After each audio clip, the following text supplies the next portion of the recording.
Hello, folks. It's been a while. I am Jeff Gallashaw, if you didn't know. We are back with another edition of Unfinished Business, Quarantine Edition, I guess you could say. And this week, I guess basically, or this episode, because I don't think I'm going to be doing this weekly, but we're going to talk about the latest, I guess, news in Hollywood. And in particular, this week there has been a lot of news, especially around minorities in entertainment. So we're going to more skew towards those stories, but we're going to talk about universal Hollywood stories. And with me for this episode, of course, is Andre Joseph. Hello, Jeff from afar. Yes, you might remember us from the Cinephiles. Now we're on Unfinished Business for this episode. So I think we should start off with one of the biggest news stories that shocked everyone, which was the passing of Chadwick Boseman. Now, that really came out of nowhere, and it also explained maybe why recently he looked more gaunt when he would do interviews or make posts. And I guess it shocked because it came out of nowhere, but it was also, it was like losing, I guess, a friend or somebody you thought was going to be around for the long haul and cut down way too soon. And it's sort of like with John Cazale. It's like he has that perfect track record of not only as a human being, everybody who works with him seems to have loved him, but also when it came to screen roles, all the roles, you can't really say, oh, well, that part he wasn't that great in, or, ooh, I wish he wouldn't have taken that role.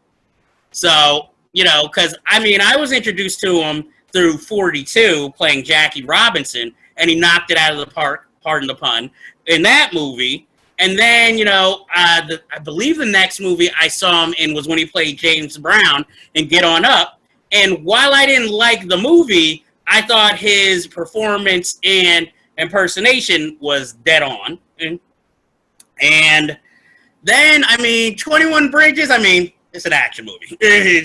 Same thing with Message to the King.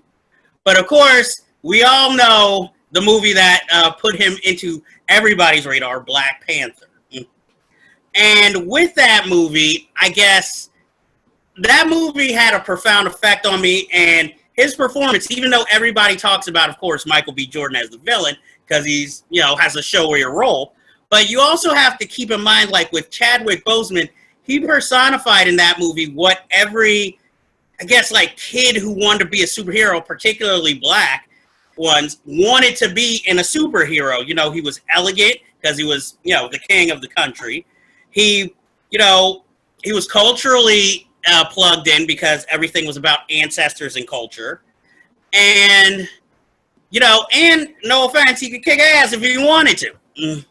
And though the movie was a hit, and they put so much money into the movie, one of the things I also noticed when Black Panther came out was that there was a real lack of merchandising, whereas other Marvel movies had all this stuff available beforehand. But when Black Panther came out, you couldn't even get a special, like popcorn tin at the movie theater for the movie. And even now, they're starting to make up for it, but still there's a serious lack of merchandising from that film. So even though that was a little off topic, tell me how Chadwick Boseman's passing hit you. I was devastated and I was shocked when I got the notification on my phone that night. I was in disbelief, but also maybe not as surprised as many people, only because I went to the 21 Bridges premiere the year before, and while I didn't get to meet him in person, I did see him up close. Like, he was right behind me when he came into the theater with, his entourage, and he was wearing like this very elegant outfit. And the thing I definitely noticed right away was how much weight he dropped. But all I expected was maybe he was just working on another film that he was getting ready for, because Black Panther 2 was set for 2022. I figured that wasn't going to shoot for a while. But then I saw him again when I was watching the All-Star game for the NBA back in February. I was watching at my buddy's house, and I noticed the same thing again, that he still looked kind of gaunt. But I still didn't think of anything, because you see him in Black Panther, you see him in Marshall, and the guy is in great shape. He just has that essence of cool. So to hear that he was that he was fighting cancer, and that he just suddenly passed out of nowhere. I mean, this was like the worst deaths for me since 2016 with Prince and Carrie Fisher and all the other big celebrities we lost at that time. But this one absolutely hits hard from a cultural standpoint, as well as just as a black actor who made this huge impact with not only Black Panther, but playing all these iconic figures in Black history. It's a devastating loss. It's like losing James Dean for us. Yeah, it was, like I said, I got it, like you, I got it through a message on my phone, and at first I thought, okay, this is another one of those, ones where, internet thing where somebody's just putting it out there, and it's like, oh, it's not real. But then immediately, going to Variety, and then seeing, oh no, it is true, and that really, hit hard. I mean, it didn't, I'm not going to say I was, I couldn't do anything, but I really didn't feel like, every week I put out reviews. Out of respect to him and his memory, I didn't do any reviews that week, because it just was like, wow, out of all the people out there, or out of all the actors, who have unfortunately passed away this year, I would not have ever guessed him in that same category. And so, unfortunately... No, I was going to say, I thought that he had an incredible future ahead of him. I know the Russo brothers had other film ideas they wanted to do. There's obviously Black Panther 2. He just did The Five Bloods for Spike Lee. His role wasn't huge. It was significant for the purpose of the plot, and he had a beautiful scene with Delroy Lindo, who I definitely believe is going to get nominated for an Oscar for that film. And also, he does have one more movie coming out pretty soon, posthumously on Netflix. Well, I'm hoping, it's unfortunately, I don't want it to be his final film, but I hope it's one of those films, even though he'll always most likely be remembered for Black Panther, at least this last film will be like a memorable one where you can be like, oh, at least he went out, on a good note with that film. Because I thought The Five Bloods was it, and, that would have been like almost, unfortunately, an almost perfect ending. And of course, all the news was, oh, what are they going to do about Black Panther 2? And they don't have any set plans. And if they do choose to make a sequel, I think they should do like how they did it in the comic book, where his little sister takes over the mantle of being Black Panther. I've heard that rumor. Yeah, go ahead. No, because I was going to say, any other actor is going to run into turbulence just taking the role after, the person who starred in it and was so memorable in it, unfortunately passed away. You're going to be you're going to always be kind of standing in his shadows no matter what. Even for all... Yeah, because even all the goodwill you might want to have for the person, it's still, you're going to be like, well, it's not Chadwick, or he's not my T'Challa, That's the difficult part for me, is just like, I was so excited for some of these Phase 4 movies that were being planned, and that one in particular, and just the fact that he's gone. It's hard for me to think about how they're going to proceed. I mean, yes, I could see the sister scenario. I've heard rumors about maybe John David Washington playing T'Challa, but like you said, it's just a hard act to follow, no matter what you thought of him versus Michael B. Jordan in the first Black Panther.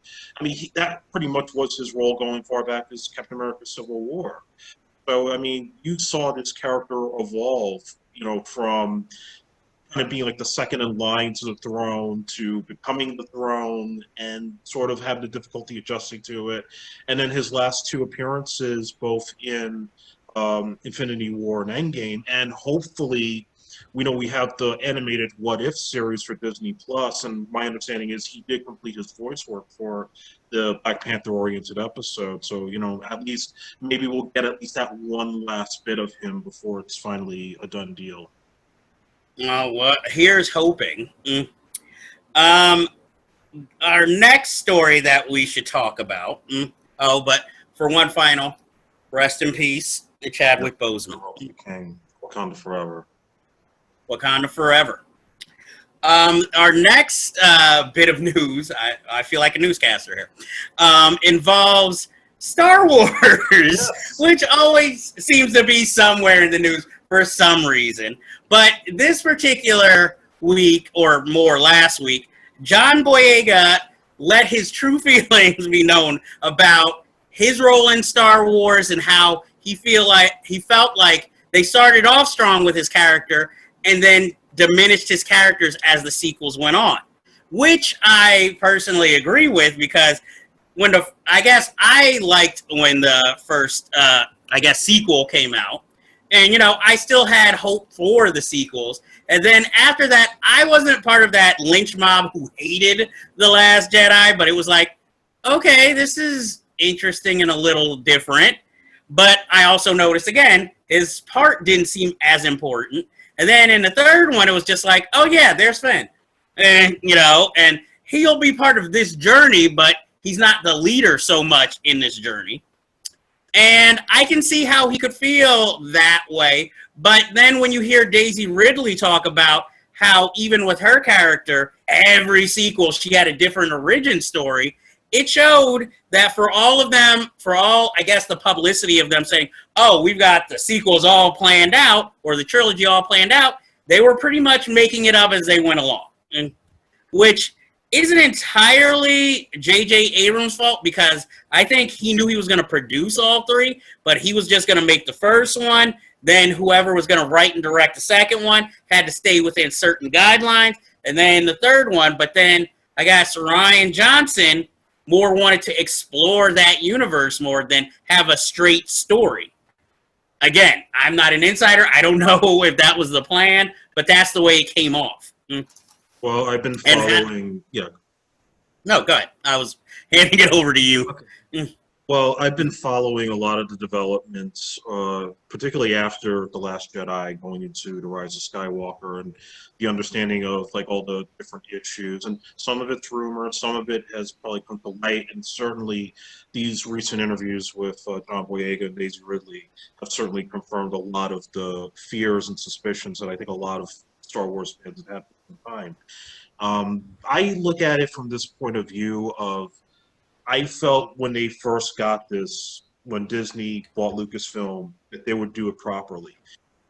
Like everybody was obviously disappointed with the prequels in terms of execution, making it too much for kids, overdoing with the CG.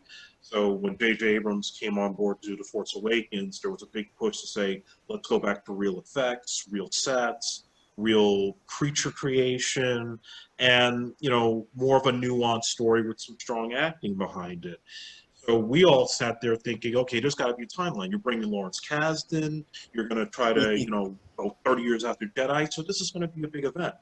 Now, put aside the retrofitting in The Force Awakens, where it was like beat for beat New Hope. It's a good film. It's entertaining for what it needs to be, and it had the right setups to make you intrigued with what was going to happen next. You wanted to know who Rey's parents were, where did Finn come from. Like he's wielding a lightsaber, so there's got to be something more interesting to him. And okay, Han dies. I'm sad about that, but you knew that was coming. It's like the pattern of the old guy getting killed off in the first act. And so, you learn to accept all these things, and you're intrigued to see what's going to happen next. Who's Snoke? But when they did The Last Jedi, and I remember going in with an open mind and thinking it was going to be better than The Force Awakens, it's like the chess pieces got completely knocked off by Rian Johnson. And that's when you start to hear about the way that the favorites, Luke and Leia and all the classic characters, had been deconstructed in this agenda to make the Rey character too powerful, too strong, because she's female, and they want to pitch this female approach. And this diversity thing you're trying to do, as Don's trying to put out there, it's like, okay, you got a black guy and a Hispanic guy in the trifecta that used to be Luke, Han, and Leia, but now you're not really doing anything with them. You're making them look like idiots. He's running away half the time. Poe stages a mutiny that doesn't go anywhere. And then you have Rose Tico, who, look, Kelly Tran, let's separate the actress from the character. The character was just terribly written to begin with. And then to say, well, we're going to stick it to those haters and bring her back in the Rise of Skywalker because we think we could do more with her. She's only in the movie for 2 minutes. So you're already like giving in to the fan pressure to try to please them and completely drop the ball. So it just goes to show you that the diversity that they were pushing was not authentic and that they never really had a true plan. And if JJ had a plan, it got completely knocked off because of these internal agendas in Lucasfilm. Well, my problem with, I guess, storyline with Kellyanne Tran, like, again, she did the best with what she was handed, but my problem with it was it seemed like sort of like what they did with Last Skywalker, where, okay, we want Rey and we want John Boyega's character to get together, but it's like, hey, let's make we're going to do it as a sitcom, kind of, where, hey, let's throw this wrench into the plan, and this will be his distraction to keep him away from Rey, so Rey can go on her journey. And then in the third film, again, they sideline her, and then it seems like John Boyega might have a romance with the Black Warrior Queen. But again, she gets sidelined, and if anything, Billy D. Williams steals her at the end of the movie. But that's the great part. Speaking of the girl and Billy D., I remember when I sat in the theater and I saw that moment at the end where it's like, oh, let's see let's find out, whatever. And she gives him that look. I'm like, okay, this is kind of creepy. This, 80-year-old man hitting on, 20-some-odd girl. But then to find out later, oh, there was this whole deleted scene about how Lando was looking for his long-lost daughter. That's why nobody had seen him in years. You assholes, like, we have to buy the books to explain this? Why can't you explain it in the movie? And you're just completely making it so confusing. And on top of that, speaking of the romance stuff, there was always that idea after Force Awakens of making Finn gay and putting him with Poe. And I'll tell you the truth, I would have actually been okay with that. They were giving those kind of looks and all, and I think it would have been different. It would have made it progressive. But what did they do again? They have one quick, 2-second shot of two girls kissing at the end of Rise of Skywalker when they beat the First Order. It's like, now you're trying to just, pander and shoehorn, and there's, no setup. It would have made more, like you said, it would have made more sense because of, ever since The Force Awakens, Poe and Finn have been kind of looking at each other. And not to mention, it seems like half the time, Poe's more insulted that Finn doesn't want to go with him places. So it would have made more sense. So in essence, I feel like John Boyega isn't wrong in his feelings because it's sort of like if I was a first round pick and you're making me all these promises if I sign up for this movie, and it's like, yeah. And then, by the second film, it's like, oh, okay, we're going to put you on the bench, but we'll give you a few minutes of play. And it's like, I'm not the star anymore, and that's how it feels. I don't know how Adam Driver particularly feels about his role, but I am sure when they brought him the script, it wasn't like, you're going to be a teenage crybaby through all three of these movies who has daddy issues. Adam Driver, to me, was the best new addition of these new films. And, this guy's blown up since then. He's worked with every single major director, from Scorsese to Spike Lee, Jim Jarmusch, and he's getting this fantastic career, whereas these other guys, okay, Oscar Isaac is doing well. He's got Dune coming out. I was going to say, he's working. Right. But John, he had Detroit, and then Detroit was obviously a good move for him. You put him in the Pacific Rim sequel, and that doesn't, blow anybody away. He produced that one too, so he's got to take that on his own. He's trying to find some serious, substantial work, which I absolutely applaud him for, to find something that's authentic for him. And I'm not even going to crap on Daisy Ridley either. There's people that think her career's going to end up like Mark Hamill and Hayden Christensen. It's going to go the way of, nobody's going to hire her. I'm not going to go that route. But there is that sense that just performance-wise, she wouldn't get far in the business. So I'm not rooting for that. That's what's out there. Well, hopefully she's offered a role where she actually gets to show off her talent. The only other movie I've really seen her in was wasn't she in that Murder on the Orient Express? Yes. Or was she in the sequel? She was in Murder. But see, that shows you, well, not against her talent, but that shows you how forgettable Murder on the Orient Express, the Kenneth Branagh version, was. And my feeling is John Boyega, he can say what he wants because, again, they have nothing else for him to do, and it's just an actor talking about a role he took. I mean, people saying he should be grateful. No one said he wasn't grateful for the work. It's just that he didn't get what he was promised or what he expected. And he has a right to voice that opinion. I don't think he's ungrateful. He's just saying his truth. So I don't understand why so much malicious attacking. But then again, some people feel like Star Wars is, the Holy Grail. So if you speak against it, even, though they don't like certain movies, you're somehow backstabbing if you tell your true feelings. And, I mean, I was going to call him Han Solo. Harrison Ford has been critical of the movies most of his career, but he still came back. And nobody said, oh, Han. I mean, again, I keep calling him Han Solo. Harrison Ford, you're totally destroying my memory of the movies. Nobody ever complained about that with him. So why all of a sudden is it such an insult when John Boyega does it? And even half the people who are complaining about John Boyega didn't like the movies. So it's like, how are you going to get mad? Is it one of those, like, I can say bad things, but you can't, even though you starred in them? So it's just weird. Yeah, maybe it's the attitude that, hey, you got this big opportunity, and now you're crapping on it after 3 movies because you feel like you're entitled, your NDA is over.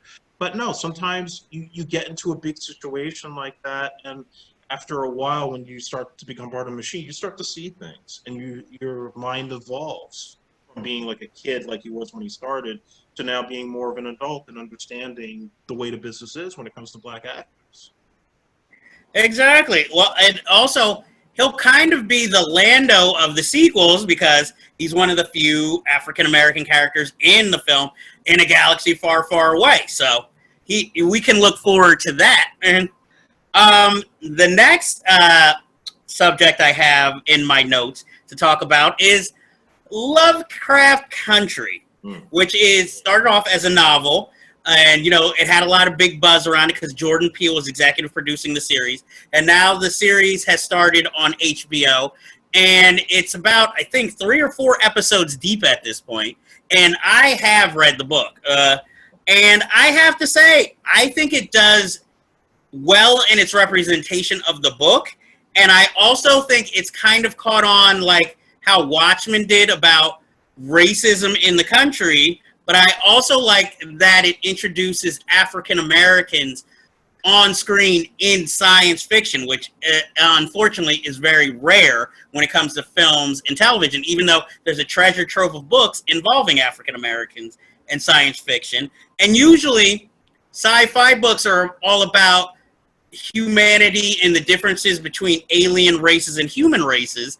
And some could say that's an analogy also for minorities with Caucasians when it comes to race relations. And so Lovecraft Country, I can't say I remember all the stars' names, but Courtney B. Vance is involved. Michael K. Williams, Jonathan Majors is the main star, and Journey Smollett.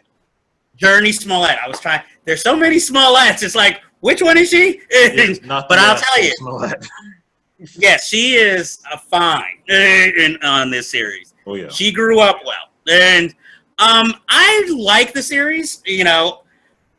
I guess the book is obviously going to be more powerful to me because you can use your own imagination when reading it. But I'm not disappointed with the series and showing the ugliness of racism, especially considering H.P. Lovecraft was a racist, who called his dog the N-word, and that was the dog's name. But, what I like about this series is that it doesn't make all of the characters saints. Like, Journey Smollett's character is not a saint. She's on a recent episode, she admits she used her sister, for money when she was, away from home, and took inheritance and never told her sister where the money came from until the sister found out, which wasn't actually from their mother. But let me not spoil too much of it. But I am really digging this show. I mean, before this, I was watching I May Destroy You by Michaela Cole, which was another great series, but not sci-fi. That one was more about trauma. And then this comes along, and it just feels like, with everything that's happening in the world, this just feels like a show that's right for right now. And I think it's very strong. I'll admit, I did not watch the showrunner's previous show, Underground, which was about slavery. But I feel like this show is really powerful because it talks about different subjects other than race, but race always finds its way in there. Have you been watching the show? Yeah, I've watched pretty much all the episodes they put out so far. Okay. I won't get heavily deep into it because I feel like I'm still absorbing and understanding. I've never read the books. Oh, okay. But what it reminds me of so much is, you talk about how like sci-fi and horror, we haven't seen too many like black leads in those genres. It reminds me a lot of People Under the Stairs, Wes Craven's underrated classic, especially the second episode, just again, you're playing into sort of not just racism, but also class issues. And I think you have some leads that are very likable with Jonathan Majors and Joni Smollett. And I want to see more Courtney B. Vance. I'm not going to spoil what happens, but I feel like there's going to be a lot more of him than what we've already seen so far. And, there's like nods to a number of different filmmakers in there. Even like the last episode seemed to have some nods to Spielberg in it. And I just think that it's visually stunning. It's just so interesting to watch, period. It's violent, it's weird, and I mean, it's certainly Lovecraftian. Oh, very sexual. Yeah, I mean, I think like when they finish the whole season, I may have more of a sense of how I feel about the whole thing, in terms of the storyline. But I'm gripped. I feel like it's going into some unique directions over the course of every episode. But nothing ever feels one and the same, which I like. Exactly. Each episode feels like, oh, this week, a different adventure involving the same characters, while we acknowledge what happened in previous weeks. So it's not like one of those, oh, next week we all forgot about what we did 2 weeks ago. It's and art, just to do like a self-contained episode rather than doing like an ongoing episodic storyline. And what I like is that it kind of differs from the book with, fates of certain characters, at least so far. Only one major difference, but I'm not going to ruin that. But, I mean, I would definitely highly recommend, if anybody's looking for a show to watch. I mean, there's 4 episodes so far, so you can binge the first 4, or you can wait till the end of the season. And if you have HBO Max, go for it, watch it all in one shot. But I feel like you were saying, how they're self-contained. It works better watching it each week because you've had time to really think about the episode, and then by the next week, oh, we're back with the same characters, but a whole different adventure. And I feel like that's more powerful than sitting there watching it back to back to back, and because when you're watching it back to back, you expect more of a continuance all at once. Whereas watching it week to week, you can more contemplate and think about, oh, this week's episode was this, and now that I've seen this, it's like, whoa. We went somewhere new, or, the development of this relationship or this character is something a little bit stronger. So, again, I would definitely tell people, if you have HBO, check out Lovecraft Country. Now, the next subject, since we're on a roll, I would like to talk about something that a revelation that recently happened was Will Smith, after seeing this YouTube trailer by a bunch of guys who wanted to make The Fresh Prince of Bel-Air into a dramatic movie. Basically, he loved it, and he basically got in contact with them, and I guess they worked it out, and now this week they got to deal with the Peacock Network for 2 seasons of a rebooted dramatic Fresh Prince of Bel-Air. And of course he'll be one of the producers on it. But the original team who made that trailer are involved. And I like this idea. Of course, many shows after that it follows a certain trend that a lot of shows now are being rebooted again, or we're like reuniting the cast from years ago. So this is an interesting idea, but also on the heels of that, he mentioned that there was going to be a Fresh Prince of Bel-Air reunion on Thanksgiving would air, but also he managed to get Janet Hubert, who has been very critical of him ever since she was let go from the original cast of the Fresh Prince of Bel-Air, where they're going to talk and air their grievances. On one hand, I'm glad this isn't a red table talk with Jada Pinkett involved, but I think this will be interesting, though. At least from pictures and footage, it looks like only he will be talking with Janet Hubert. She won't necessarily be part of the whole big cast reunion, because she has been critical of them, too, in her YouTube tirades in the past. And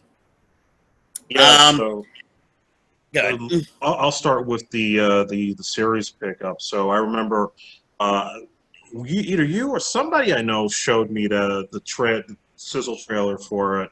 I think I sent it to you. Yeah, and then I sent it to my cousin right after I watched it. I said, dude, I want to see this as a series. This looks really damn good. And I'm not always big on reboots or remaking classic movies and TV shows, but in this particular case, taking that premise and really dialing up the drama to 11, I mean, that certainly is something that I think is worthy of working right now with all the class issues and the race issues in America. You know, they're talking about things like, you know, like Carlton could be like a diehard Republican in this climate. You could see Hillary be, you know, more like an Instagram influencer rather than, you know, the typical Beverly Hills, you know, mall shopper. And certainly Uncle Phil is, I don't know who's going to be playing that part, but that's going to be even heavier than what James Avery, God bless his soul, had ever done. And, you know, I just think everything they're going to do in terms of the fish out of water element is only going to make it more profound, and it could have a big cultural impact like the original show did.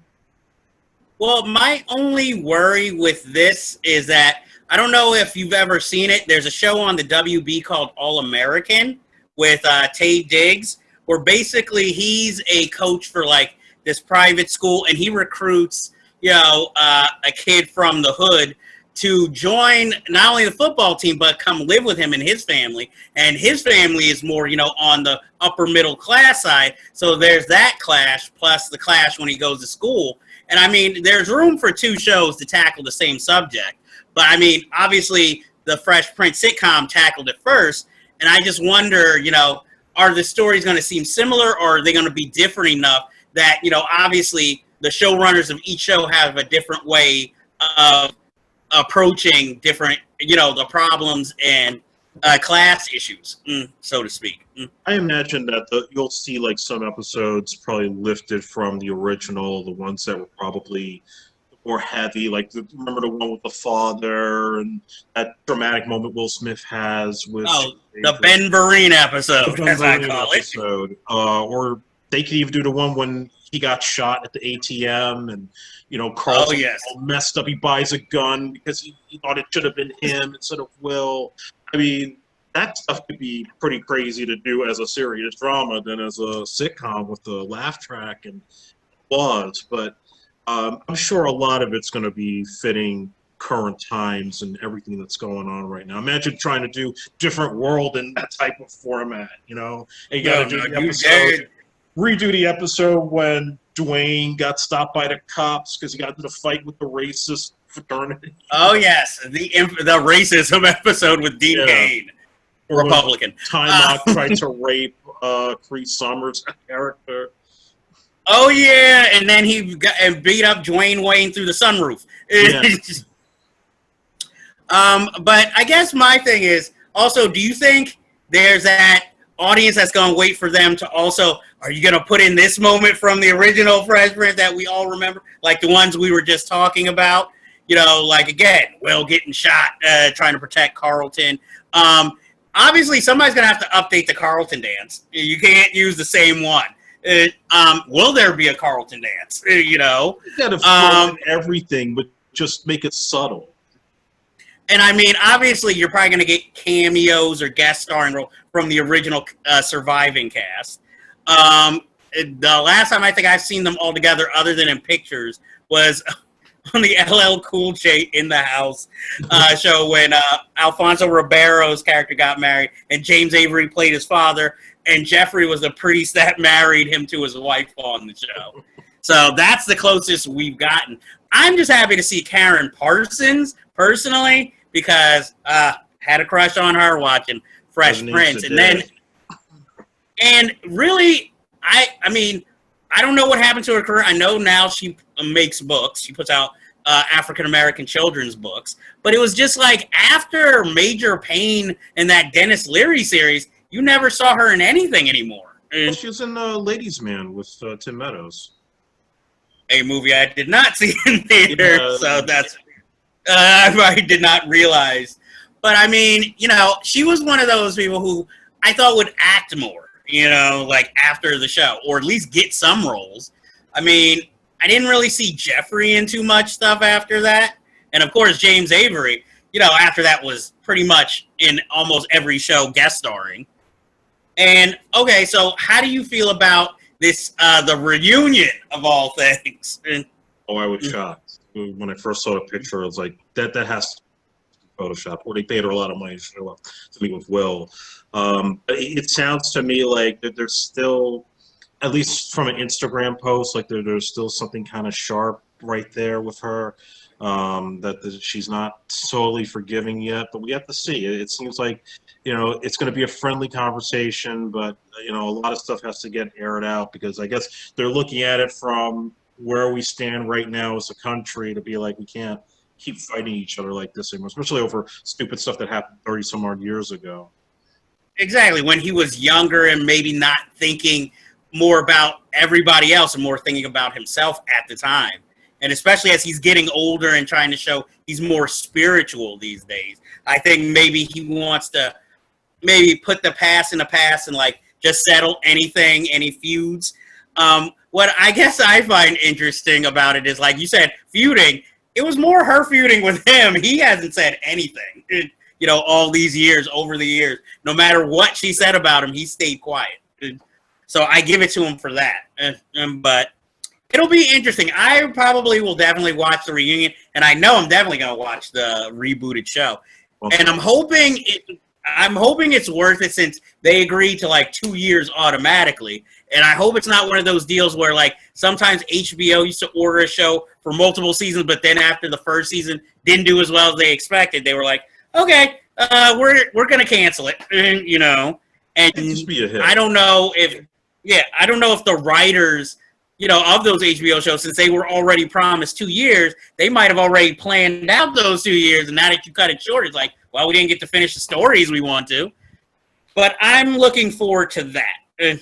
I know this wasn't on the agenda, but there is one series that has premiered on Netflix, even though it's a few years old, that has gotten all the country talking, and that is Cobra Kai. Yes. Now, I was one of those idiots I didn't order YouTube Premium or whatever it's called at the time. So I waited every week for these shows to come out and for them to release them for free. So I paid in blood and time for these 2 seasons, only for a year later we're going to put them all on Netflix since YouTube decided to cancel it. And I agree. I don't know if you've seen this meme, but it shows like, you know, everybody loving Cobra Kai and a smiling Tobey Maguire. Me, who watched it 2 years ago and was talking about it. That's how it feels right now. It's like everybody's talking about, oh, I love this. Johnny's the man. Daniel LaRusso's an asshole. But it's like, yeah, this is like an old conversation for those of us who actually watched it when it first came on.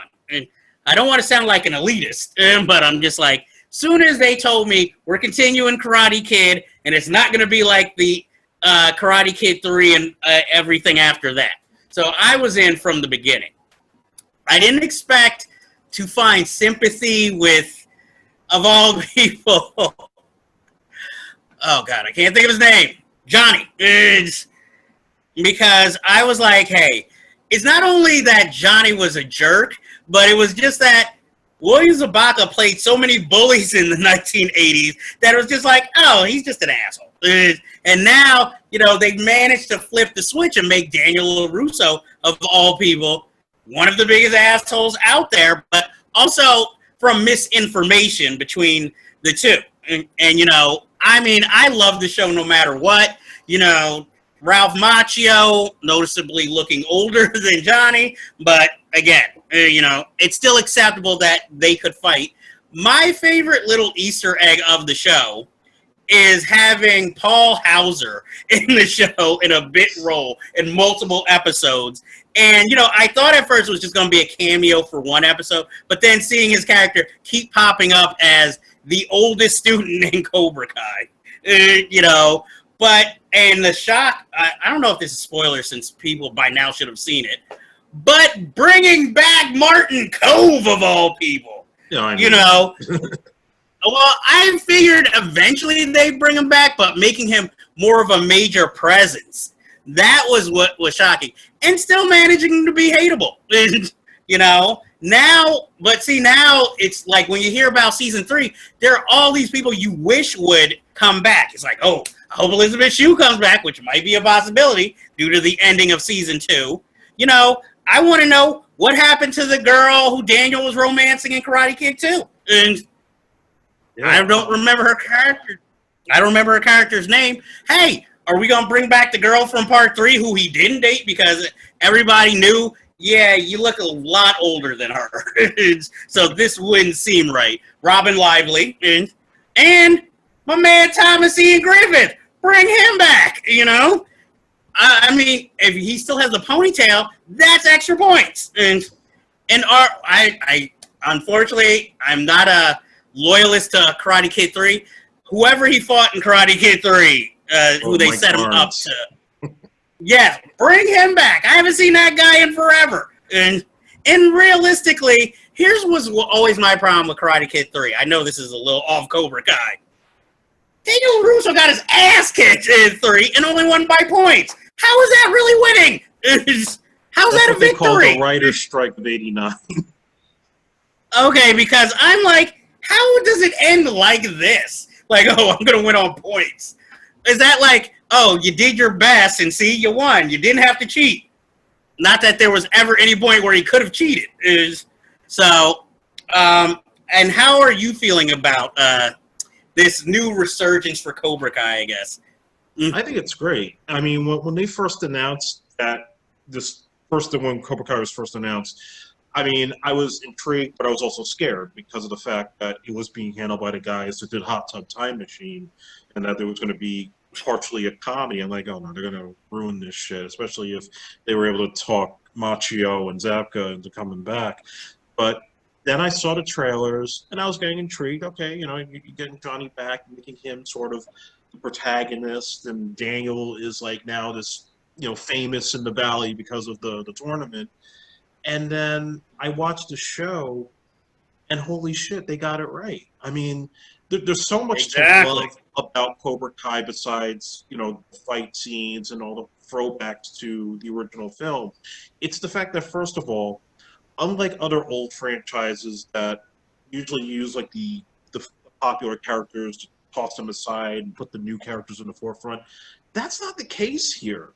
Daniel and Johnny are pretty much front and center, and their kids and students are pretty much like supporting them, and they have all these amazing twists and turns that you wouldn't even see coming right from the beginning. Like, who would have known that, the kid that Johnny trains, who you think is going to be the next Daniel, ends up becoming the next Johnny, or that Johnny's son would become like Daniel and train with Daniel. So there's that aspect that I love. And then and then it's the two kind of switch. And right. But the thing, okay, this is a little spoiler. How do you end the season like that and then expect that character to survive to season 3, realistically? Well, even just like... Okay, spoiler alert. I was going to say, like, you have the whole fight school. They got to all get suspended or something, or close both dojos. And again, you represent teachers with one teacher who's like, I'm not paid enough to handle it. What about the 20 other teachers in the school? And no offense, okay, this is a major spoiler. How does somebody basically break their neck and back, and you're like, oh, he can survive for season 3? It's like, how? That is impossible. I didn't say who, but I'm just like, really? And not to mention, how did that girl have spikes so fast in her fight with the other girl in the hallway? Just added to the intensity, and I loved every minute of it. Well, I like anytime a whole school is fighting. It's just like, and nobody stepping in to stop it. But I'm loving Cobra Kai.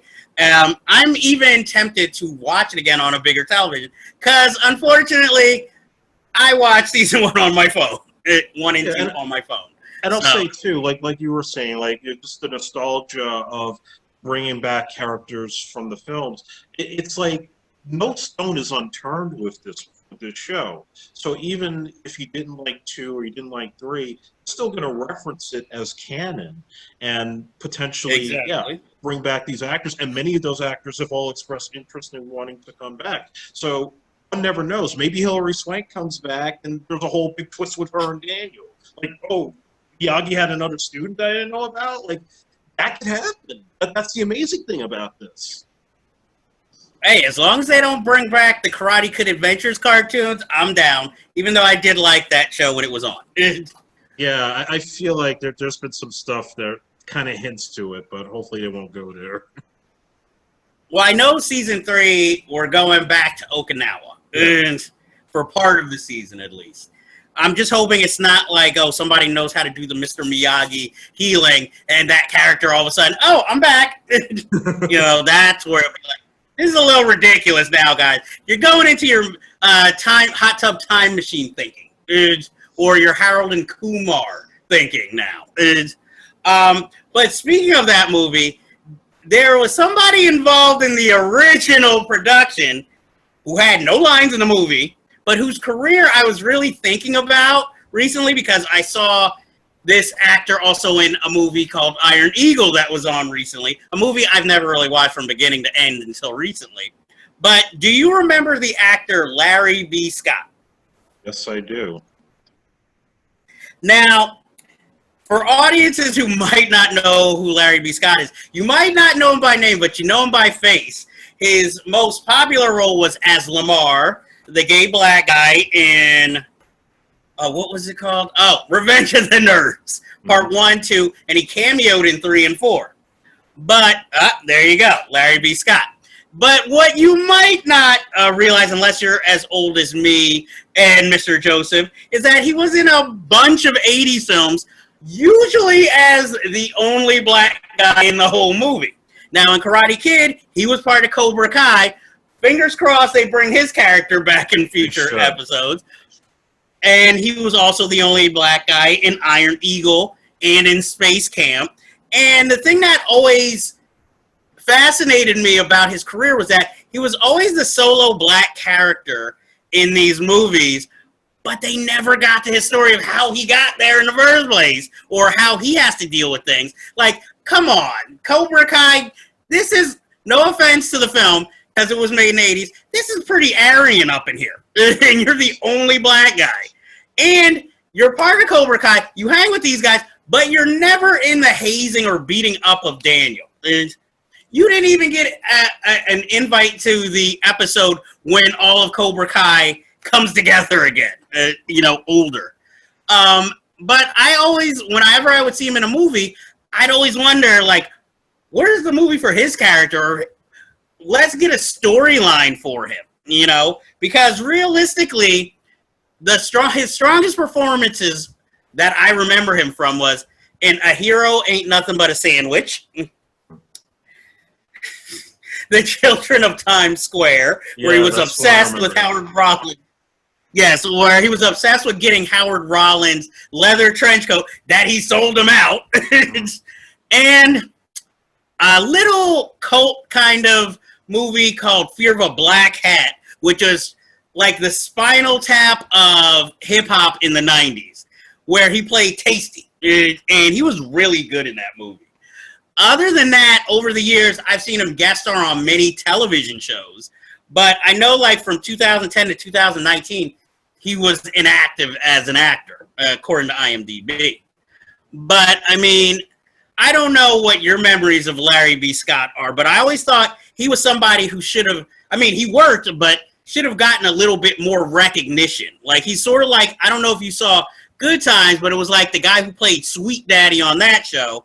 But then you look at his career and he's like, oh, he was on this show, he was on that show, but never really got recognition, you know? And it was like, now that's a guy who was a journeyman actor. How many roles did he play on What's Happening on his own? Because he was like the guy who sent Rerun in to go take the Doobie Brothers. He was a girl's father when they had the party. He was a poker buddy of Raj's mother's, the couple she worked for as a maid, and the guy had put the watch up, his wife's watch, in a poker game, and then they accused Raj's mother of stealing it, and he was the one who won the watch back and gave it to him.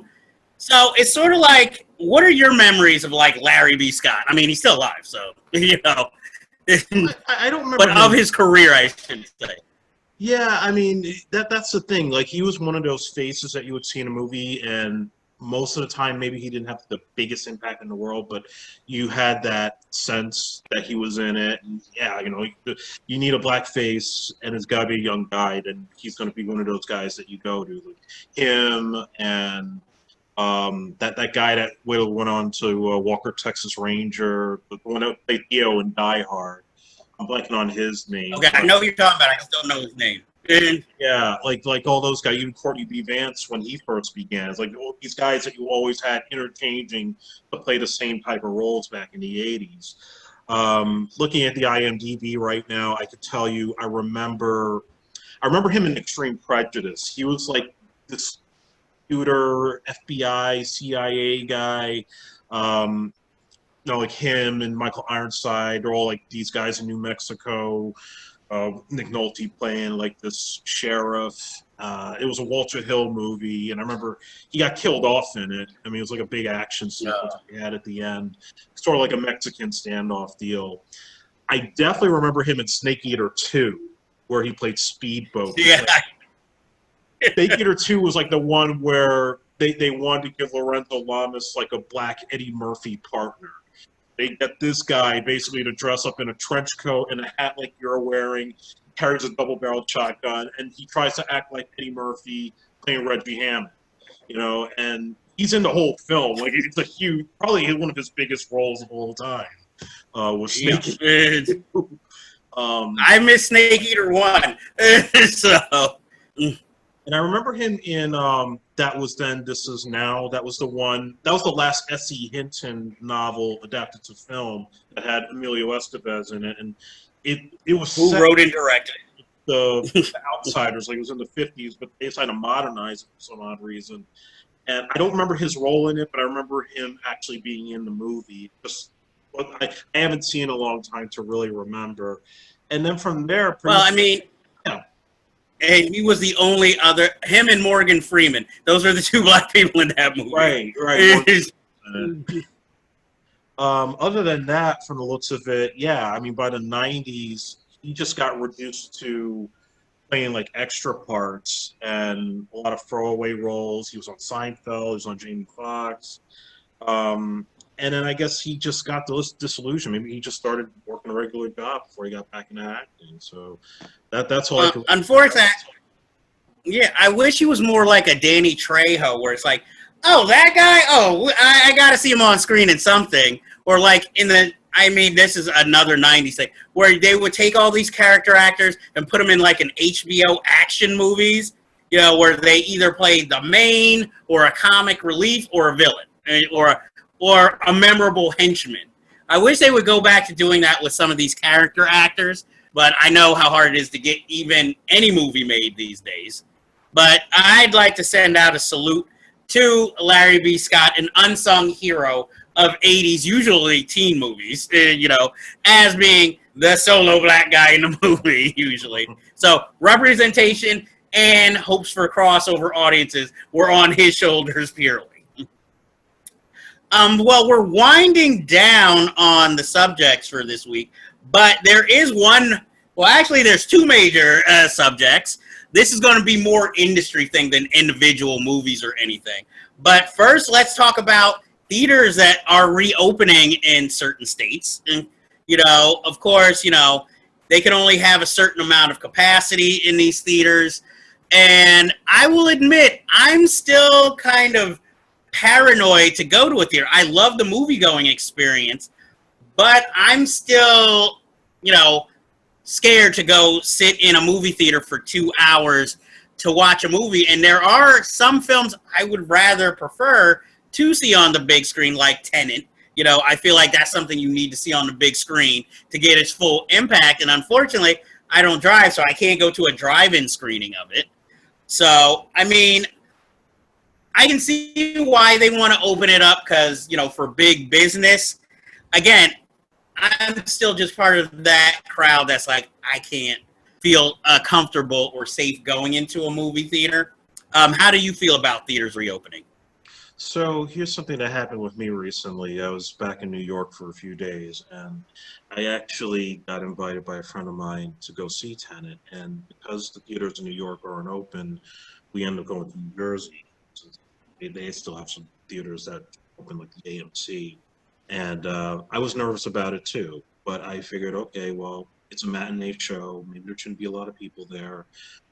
Let me just see, because I know I'm not going to go and wait for Tenet for several months to come out, and I don't want to bootleg it. So I had my mask on. We went to the theater, and there weren't a lot of people. So basically, they don't open the doors until like a half hour before the movie opens, and that was when the theater opens that day. So it opens later than, like if you're going like late in the morning, they don't do that anymore. They don't temperature check you, but they do have it where when you're giving the ticket out, they have like the plexiglass. So, you just scan your phone, you go in, then if you want to get concessions, then they have the plexiglass again, and you can only pay by credit card, and they don't have the condiments for you to just go and pick out whatever you want. They give everything to you in like a little box. So the straw, the napkins, whatever, it's all into this one box. And then basically, as far as going to the movie, seats are spread out. So there are designated seats for what you can open, what you can sit at, where you can't, based on what you get early on when you go buy your ticket ahead of time. And then pretty much they mandate that you wear a mask at all times except when you're eating.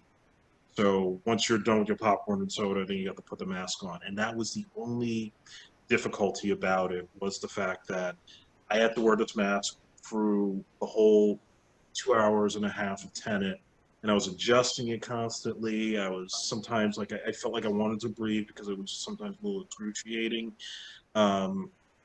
But otherwise, people were pretty good. No, there was nobody sick. Nobody was like, getting up on each other. We all were spread out. And I enjoyed the film, and I'll review it on another date. But that's the only thing I would say. Like, I probably wouldn't do it again just because I don't feel like wearing a mask the entire time. Okay. I wouldn't have a problem wearing the mask the entire time. I guess maybe if I didn't live necessarily in New York, maybe it would be like I'd be a little more relaxed, because I just remember from growing up in New York and just how slovenly people can be in New York despite certain rules. And I know not necessarily everybody's going to follow the rules. They'll come in one way and then during the movie change something totally different. So that's why in particular, and I mean, I'll admit Tenet would be the movie I would probably think about challenging that to go see. But, if it's something like, I don't know, that Russell Crowe movie, Unhinged, I'm like, I can wait, And now, with these movies like, what is it, Wonder Woman 84, and now the new Dune movie, that will probably be bumped to next year, but still, these would be movies that would tempt me to want to go to a movie theater. I mean, from our experiences, I know, like, until there is a successful vaccine or the disease is eradicated, never going to have those, like, times when we went to the Alamo Draft House, for instance, and went to go see a movie where, You could have a drink. You could order food during the movie. You know, I mean, I don't mind the distancing. I hope they keep that personally, so that, you know, you don't have somebody you don't know come sit next to you, and it's like, okay, now I'm stuck next to this person throughout the whole film, and either they're loud, or they get on their phones, or, you know, they cough throughout the movie, and it's just like, seriously, and I can't change my seat, you know, so it's stuff like that. But I mean, maybe I'm hoping by next year, just like I will feel a little more safer to travel, you know, like, let's say to California, or take a plane in general, more, you know, hopefully once advances are made in a cure for it. But for right now, I understand the hustle. I understand theaters want to stay in business, so I'm not mad at you for what you're doing. But again, I can't say, as much as I love the movies, they are my mistress, I just can't go there yet, you know? But I don't look down upon anybody who chooses to, you know? I'm like, hey, if you're taking all your safety precautions and you're staying safe, you know, more power to you. And maybe the more theaters open and less cases we hear of, I'll feel maybe a little more. I mean, obviously, certain people I know won't go to the movies even after that date, like, and I don't blame them. Like, I can pretty much predict, you know, I can't go with my mother to movies, you know, until it's totally wiped out, because she's more open to it because of pre-existing conditions and age. But, you know, like I said, more power to all of you. And I know, like you said, you most likely wouldn't, you know, probably go anytime soon again. But, you know, I'm sure, you know, the right title, right circumstances, you think about it. And same here. Yeah, unfortunately, I feel like there's a lot of movies I wouldn't rush out to see right now, and a lot of them I think I could wait for on video. I mean, it's just it was kind of a dry year to begin with. I think it was not going to get much better after that. Yeah, I mean, unfortunately, I'm even having a problem putting together, you know, like a top 10, because half the movies I haven't seen, and probably most of the movies that would have been on, have been pushed back to next year.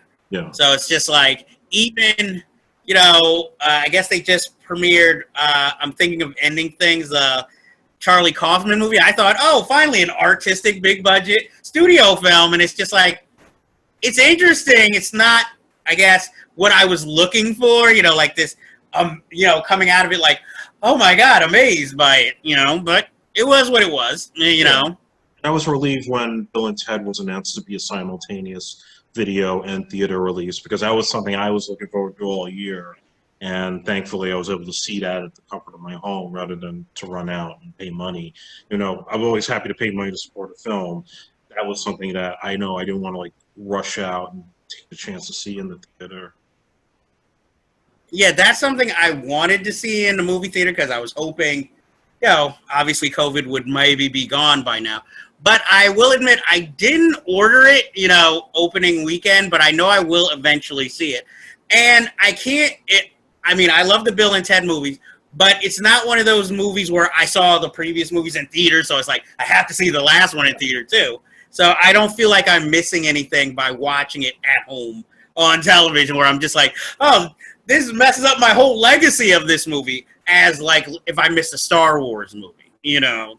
So, you know, I'm happy for that. And I believe our last subject this week will be this subject that was introduced this week. The Academy Awards put out a thing where they're going to have more diversity rules when it comes to nominations and films in general, that they're going to put in place in 2024, you know, 4 years from now. It's like, great, you're getting on the ball. Yeah, I see it's going to be a very slow process, though.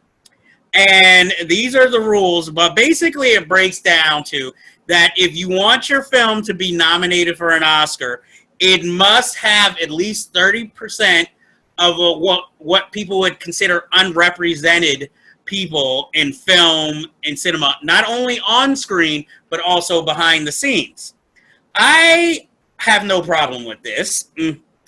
I can see maybe certain people having problems with this. But at least they're actually putting their money where their mouth is, in saying they were going to put more diversity in films. Hopefully they do this maybe for television too. But where last year everybody put when they made their speech, they talked about this clause where a film set has to have a certain amount of women and minorities involved in the production, and telling the stars to make sure every production they work on has that. Just like how some stars said they want to make sure if they're getting paid a certain amount that their female co-stars, who might also be in the movie just as much, are getting paid just as much or at least equally. And how do you feel about these rules?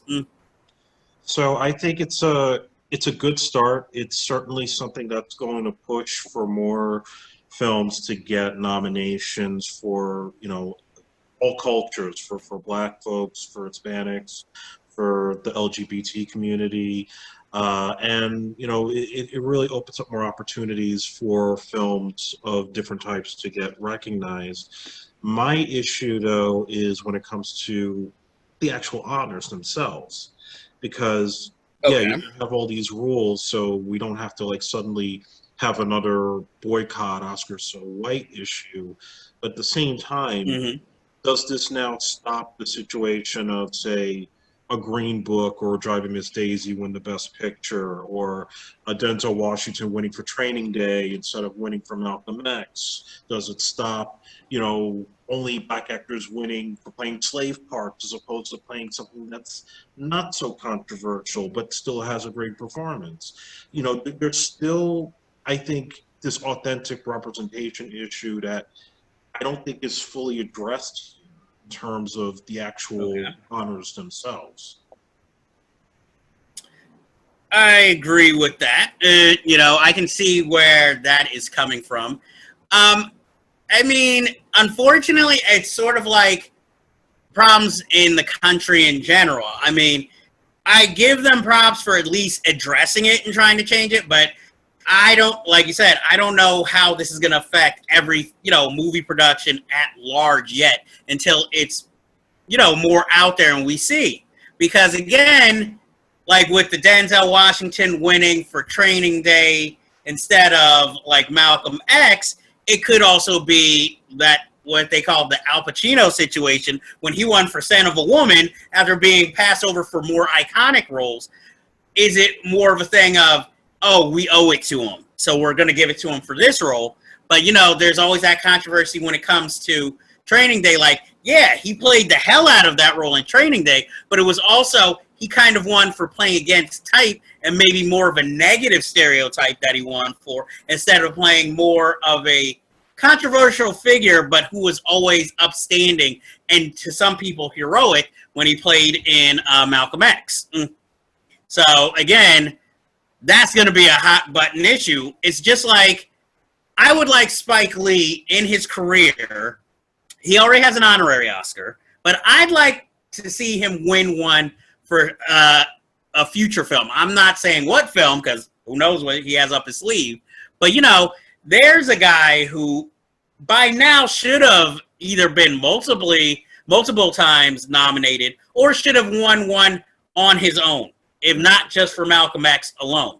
Do the Right Thing, which hell of a lot better than Driving Miss Daisy and more memorable. Maybe this year with The Five Bloods, especially with the way the year is turning out so far of so-called prestige films that are supposed to be Oscar bait, And, just like I was excited for him to head the Cannes Film Festival this year as, being basically the president of the jury, which I hope next year, when hopefully they have the Cannes again, he gets his year, basically. Because I will also be interested to see what movies he heavily touts, because obviously he's very outspoken. He's going to speak his mind no matter what. So I think that's it as far as subjects for this week. So is there anything you would like to plug before we go? Yeah. Or shout-outs? my short film, The Saxophonist, will be playing as part of the Hang On to Your Shorts Film Festival. I believe we're going to be putting this up either tonight or tomorrow. So I'll be playing September 12th at 7:05, Stream Block 2, and we're up for 3 awards for it, for Best Long Short, Best Director, Best Actor, and we should know the results of that at the end of the festival at 9 p.m. And also, if you haven't seen already, my feature film Vendetta Games is out right now on Amazon Prime, on Tubi, and it's available on DVD in Target and Walmart stores, and on the Turner Classic Movies website on their shop channel. Okay, everybody write that down and remember that. Me, the only thing I have to plug is not really personally. I mean, of course, there's the review sites. Hopefully all of you have been going there, so I don't have to mention its name. But also a friend of mine who's like family, his daughter is actually starring on a show on Netflix. It's called Julie and the Phantoms, and it's actually very good. You know, each episode, like how we were talking about Lovecraft Country, each episode kind of builds so that it almost feels like you're reading a young adult novel, because each episode gives you more background, more of their adventures. It's, again, more of a family type series. It's 9 episodes, but very enjoyable. Other than that, I am going to say, have you seen the movie The Disappearance of Alice Creed? If not, why not? Because it's fucking awesome. And Andre, is there any film you'd like to recommend this week that you think people should go out and see? It can be new or old. Have you seen The High Note? If not, why not? Because it's fucking awesome. See, I have not. So I must go check out that film. And buy the soundtrack. And buy the soundtrack. Also, Julie and the Phantoms has a soundtrack too. Buy it, listen to it, love it. That's going to be it for this week. I am signing off. Jeff Gallashaw, Unfinished B1 on Instagram. And Andre Joseph at AJEPYX on Twitter and Instagram, and follow all the information about my films at HAEpicsProductions.com. And thank you all for watching this episode. Hopefully we'll have a new one coming soon. And thank you, Mr. Joseph, for being here and being a guest on Unfinished Business. Yeah, I really appreciate it. Thank you again. And, this impromptu, it actually kind of works for Zoom, so it's great. Exactly. So thank you, folks. See you next time.